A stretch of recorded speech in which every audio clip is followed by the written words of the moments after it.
Welcome back, Sam Kahn of The Athletic. Sam, I'm glad you don't have daddy duty today so that people can see. Is the Ted Lasso sign gone? It's on the other side. I put it on the other wall. I did some redecorating over the weekend. So. Okay. I was a couple weeks ago, actually. But yeah, because okay. I haven't been on video with you guys. But yeah, I moved a few things around here. So I guess you need to see it. Do you need to see it for just you know those times during the transfer portal, like now? Yes, so that you know, like believe that I can get through this day without losing my mind after looking Yeah. at 940 names that have gone in the portal the last 2 days. Is- By the way, I'm not on daddy duty today to pick up my kid because he didn't go to school because he's homesick. So, okay. so you know, in one way it works out with the schedule, and in another way it's like, well, you know, we've had him coughing up a storm over here. Oh, poor guy. So Sam, 940 names. There's like thousands in the portal between FBSN and FCS. Is the hard part sifting through those names and seeing, okay, who is significant here?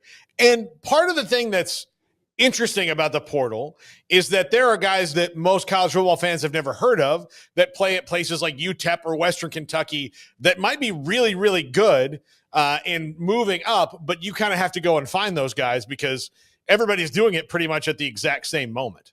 Yeah, that is the most difficult part, is sifting through which these guys are players and which ones are guys who are just names that got in because maybe the opportunity at their school is one they didn't like or didn't like the way it was going. There are a lot, and I think this spring portal window is a lot of those FCS, Division II, and even to some degree Group of 5 guys looking to move up, and a lot by proxy, a lot of Power 4 programs who have been watching their team during spring practice and identifying areas of need. Maybe we're a little thin at linebacker, or maybe we need another offensive tackle. And so you go scout. They've had these last few months, the personnel and scouting directors had the last few months to scour opposing rosters and watch a lot of tape while the portal was closed. And maybe you can go in, get in touch with representation or a high school coach or some party connected to who you're interested in, and maybe entice them to get into the portal. And so I think that's part of what you're seeing at this point. And you've also seen some guys getting back in the portal. You know, I think Tanner Koziol, the tight end who was at Wisconsin, was a really nice get from them, a guy from Ball State who caught 93 balls last year. He got to Wisconsin in the winter window, and he's back in the portal now. I think he was visiting Houston today. So there's some guys who got in and maybe just didn't like the fit in spring ball and just decided, oh, well, I'm going to go try and go somewhere else. You know the big story this week. I mean, you have to be living under a rock on another planet to not have been talking about or hearing about Nico Iamaleava. Sam, your thoughts on what is another kind of a Mount Rushmore moment, I think, for NIL portal activity up there with a Jaden Rashada, or, you know, what other kind of stories you want to throw out there? Nico, a two-time maybe inductee onto the Mount Rushmore, given how his career started. But your thoughts on that whole situation? Reports obviously not official that he'll go to UCLA. That's still, I guess, being worked out. But what a week, huh, in terms of that news cycle? You know, it's funny because I come on here on Thursdays and I didn't realize I hadn't been on with you guys since that happened, because it feels like a decade ago that happened. That's honestly been part of my life the last 6 days was tracking the Nico movement. So here's the thing. Tennessee, I think, did what they had to do, which was make a stand on what they felt his value was. He was getting very well compensated. He had a really good contract. He's one of the very few players to have a multi-year contract, by the way.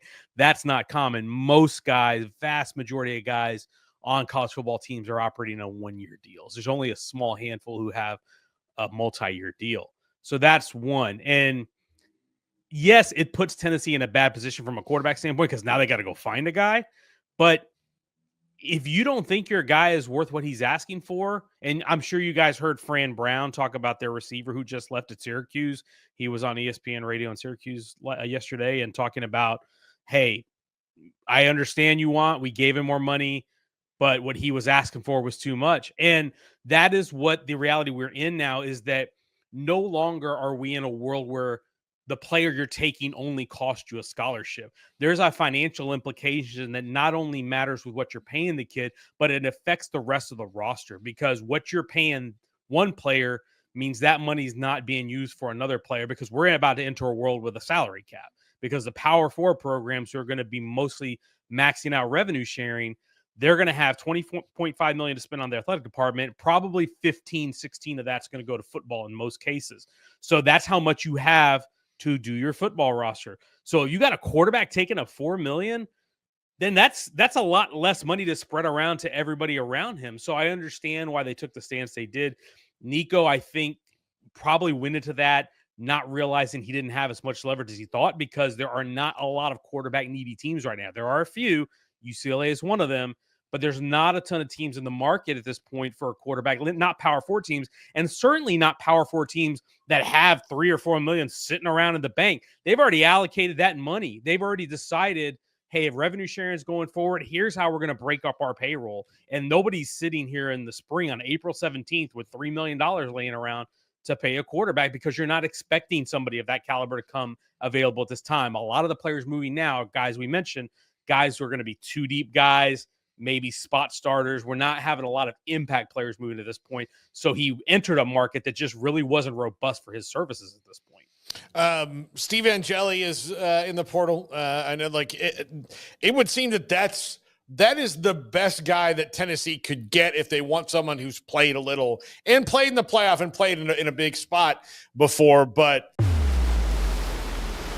what's up? We outside. Having fun doing what I want, cause you know the sun beating down kinda like a drum.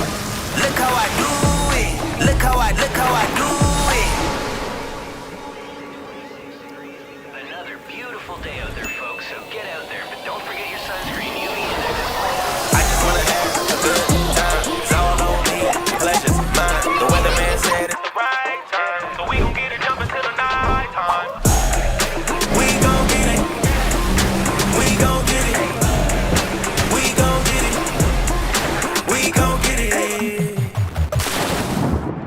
We outside. Yeah, I might just take a dive with it, feel alive with it, ride with it, cause I'm fly with it. Loud with the trouble, loud with the bass. No clouds in the way, smile on my face. Look how I do it. Look at me, look at me, look at me splash. Look at me, look at me, look at me splash. Look at me, look at me, look at me splash. Look at me, look at me splash. Well, if they're not poaching, which if they tried to Josh Hoover. yeah, yeah. We were just talking about that, Sam. Like, you know, clearly, like there was a little bit of Josh Hoover, which I'm sure was like, you could do the same thing, but in a bigger stadium in the SEC, and we were in the playoff and all that. So, but again, like because of the timing of this, like if you're Josh Hoover and you're already happy and taking care of it, TCU, like. Why do it like this? Like, why uproot your life, which would be really fast because he's got to leave. It's April 17th. He's got to be there in June, right? Right, and that's not even taking into consideration. Oh, by the way, you didn't go through spring ball at that team. You got to learn a whole new offense, which that offense is. Well, it's fairly similar, I guess. They're running the same concepts and a lot of the similar structure that Kendall Briles and TCU is running. So I guess in that way, it makes sense for Tennessee to go that route because it's, hey, here's a guy we can plug and play in this system. But you still have to get chemistry with your receivers. You still have to get to know your team. You just have to get to know the place. I don't know if Josh Hoover's ever been to Knoxville. I have no idea. And I think we underestimate how big a deal that is for guys to change over, especially a quarterback where you're so reliant on everybody else around you. So to your point, yeah, the options out there are not plentiful. So if you're not going to go poach a guy from another team, you're going to have to go get a Steve Angeli or a Zach Pyron who is Minnesota, Gio Lopez from South Alabama who got in, although North Carolina seems to be the team that's trending for him at this point. And again, those are all guys you're going to have to learn your system. And I talked to a personnel director earlier this week asking about, hey, how often do you guys find impact players in the spring window? And they said they went back and looked and said, you know what? We looked back at the players that we took in the spring in the last 3 years, and hardly any of them had a real impact. It's really hard to come in and only spend a summer in a program and then be an impact player right away, unless you were just an absolute star. So Tennessee is in a tough spot because the guys that they have, while they're talented and they were great recruits, they don't have hardly any experience. And so it's a really tough uphill battle for Josh Heupel and them to try to figure it out, but they got to get somebody because they only got 2 scholarship quarterbacks. We know last year was a bit of rough waters for Brent Venables in Oklahoma, but this offseason they go out and get Jim Nagy to run their personnel department. They go get John Mateer, who was like the top guy, and then Jaden Ott now as well. Sam, your thoughts on their offseason and Ott in particular, the latest addition, who was the top guy in the portal there for 24 hours or however long he was actually in there? I got to say, I really like what Oklahoma's done this offseason. And we know they're not used to being bad or mediocre, and going 6-7 or winning 6 games 2 times in 3 years definitely is mediocre by their standards. And they did something about it. They have made some really big moves. The offensive coordinator change to Ben Arbuckle was huge. Then getting Jim Nagy, I think, not just for this team this year, but long-term moving forward for that program, I thought was a great hire, because who better to scout college talent than a guy who's been doing it for a living for most of his career, and especially the last 6 years with his duties at the Senior Bowl.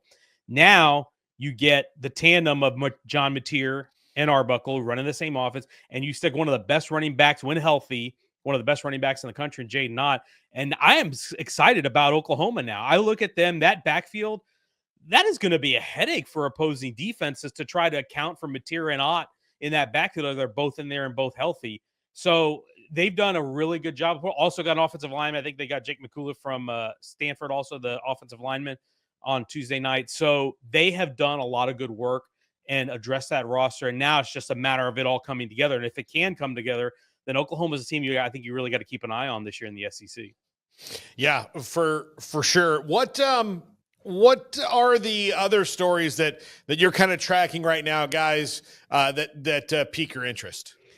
Yeah, just honestly seeing where some of these guys who have been a little bit under the radar. I mentioned Tanner Koziol, the tight end. Some of these other FCS types. We had a lot of, again, guys from the lower levels who have gotten in that are looking for the move up. There was an offensive tackle, Bryce George from Ferris State. He's got 3 visits to Power 4 programs. Really intriguing to see where he ends up, because offensive tackles are really hard to find. Tight end is a market that is always at a premium, because it's hard to find productive guys who are big and run fast. Jack Indries from Cal, he got in. He had 91 catches over the last 2 years.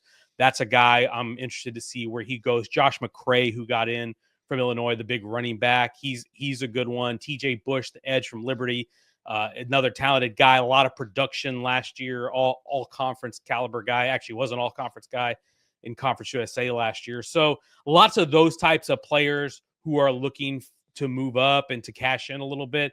And those are players that Power 4 teams have identified and said, hey, we can add these guys to our roster and probably get some value. And maybe you end up getting a really good player. It's kind of like what we saw, I think, a year ago when Texas went and got Trey Moore from UTSA. That was an interesting one. And Texas just did a good job of getting Emmett Mosley, the receiver from Stanford, a really good freshman year at Stanford. You add him to that room with DeAndre Moore and Ryan Wingo, and Arch Maney's got some weapons now to work with. And they had a lot of turnover with some of the guys they lost from last year's team, but you look at what they have coming back, and now adding Mosley to that, you got to really like what they have. So I think really it's most of those guys that I'm looking at, is those guys at the lower levels moving up, to see where they end up and how some of these guys end up panning out. I think we're getting to a point where questions about this young man are going to have to eventually stop. It's put up or shut up. Micah Hudson's in the transfer portal. He's apparently visiting Utah. There was a lot of smoke on Twitter that maybe him going back to Tech was going to be the automatic, but apparently not if he's visiting Salt Lake City. But any read or any thoughts on, Micah Hudson now being out there once again, and just hopefully not turning into a case, Sam, of wasted potential wherever he does end up? Yeah, it's put up or shut up time for him, honestly. And I say that it's not like he said anything publicly. Like he's a guy that's not necessarily been out there publicly. He doesn't post on social media hardly at all.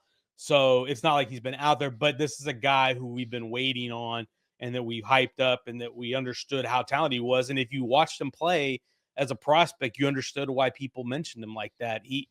Texas Tech thought he was going to be a guy that changed their program, that was going to be a Michael Crabtree caliber guy for them. And it was going to go on and break records and be in there 3 years and go be a pro.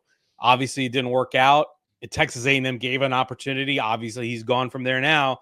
And so he's got to find another home. And where he's got to find is somewhere that A, has a good culture, B, will allow him to grow up a little bit and maybe push him to grow up a little bit, because clearly things have not gone to plan. And I think it's safe to say he was a little bit impatient at Texas Tech. I think if he would have stayed and waited it out, and I think this year he would have played a big role on that team. I think he would have had, they had some talented receivers last year, but a lot of those guys have moved on. And so I think he would have had a chance to get in the lineup this year and really been an impact player. So that's one of those cases where it's a little unfortunate. He would have started the bowl game for them if he had stayed.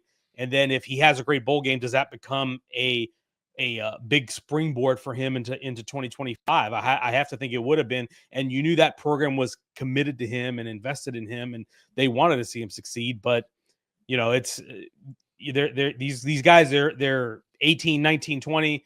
They're old enough to make their own decisions. Sometimes they're not always the best ones. And so I hope it works out for him, because I think he's a talented guy, and I think he was a great high school player. He's fun to watch, and everything you hear about him for people who have been around him like him. And so I hope it works out for him, whether he ends up at Utah or somewhere else. I think he's too talented to not turn into something, but he's got to be able to handle his business. All right, Sam, before we let you go, I saw you tweeted this out. Your favorite Lee Corso moment is probably my favorite Lee Corso moment. It is when he dropped the F-bomb on the air. That also might be the moment where we're like, is Lee getting too old to be on network television? But he was great. I'm going to I guess we've terribly missed the full involvement of Lee for the last 3 or 4 years on College Game Day. But you and I share the same favorite moment. Your thoughts about Lee Corso as he retires? Yeah, the funny story about that moment when he dropped the F-bomb, I was there because I was covering University of Houston at that time, but I didn't hear it because I was on the grounds watching Game Day in person, and those speakers, sometimes the stuff is muffled and you can't really hear it super well. And all I heard were people screaming. And so it wasn't until later that I found out. I was starting to get texts that people were like, "Oh my God, did you hear what Lee Corso said?" I'm like, "No, what did he say?" And then eventually I went back and saw the clip and saw the apology. If you guys remember, ESPN issued an apology, and Lee issued an apology for dropping the expletive on live television for that. So that was funny, but such a great ambassador for the game.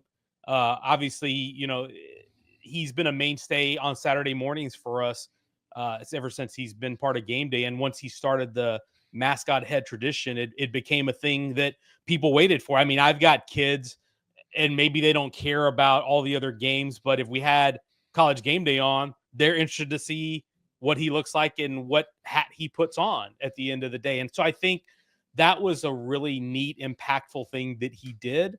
And I was really taken aback by how much love and appreciation you can tell everybody on that set has for him. The way you saw Kirk Herbstreit and him and Lee's relationship, and the way they kind of looked after him and took care of him, I think it's tremendously endearing. And I think it really kind of tugs at your heart of the family that show is and has been, and how much he means to them. And there's nobody else like him. I think there's definitely going to be some tears shed on the opening Saturday when he does his last show. Yeah, absolutely. It's going to be amazing. I was hoping for Bama FSU. I don't think that's going to happen. I think it's going to be probably Texas Ohio State, because that's the best game to go to. But we should build a statue of him in Tallahassee. That's all I'm saying. Him and Burt Reynolds both deserve one, and they were roommates. So that would be a cool one. Sam Kahn of The Athletic. Sam, back to the portal, sir. Yes. No more dilly-dallying. Yes, hopefully not as late tonight as it was last night. Thanks so much, guys. I hope so. Sam Kahn of The Athletic.